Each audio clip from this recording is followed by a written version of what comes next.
সে heart হয়েছে third party থেকে, আপনার পার্টনারের ওপর থার্ড পার্টি অনেক বেশি প্রেশার ক্রিয়েট করেছে, বা আপনার পার্টনার যে থার্ড পার্টিকে সিলেক্ট করেছিল তার সাথে থাকতে ভালোভাবে জীবন কাটানোর অনেক চেষ্টা করেছে, নিজের ডিসিশন সঠিক রাখার জন্য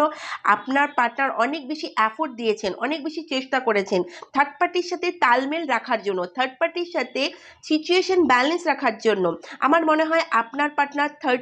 থার্ড পার্টি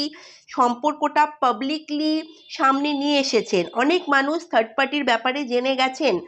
আপনার ফ্যামিলি ফ্রেন্ডসরাও জেনে গেছেন, মানে থার্ড পার্টি আর আপনার পার্টনারের রিলেশন প্রাইভেট আর নেই। হতে পারে আপনার পার্সন তার সাথে থার্ড পার্টি সম্পর্কটাকে সবাইকে বলেছেন, কিন্তু এখন তাদের দুজনের মধ্যে ইমোশন যে অ্যাট্রাকশন যেই ভালোবাসা যেটাই ছিল তা শেষ হয়ে গিয়েছে। এখন তাদের দুজনের মধ্যে কোনো কানেকশন আমি দেখতে পারছি না। আপনার পার্টনার এই সম্পর্কটাকে খতম করতে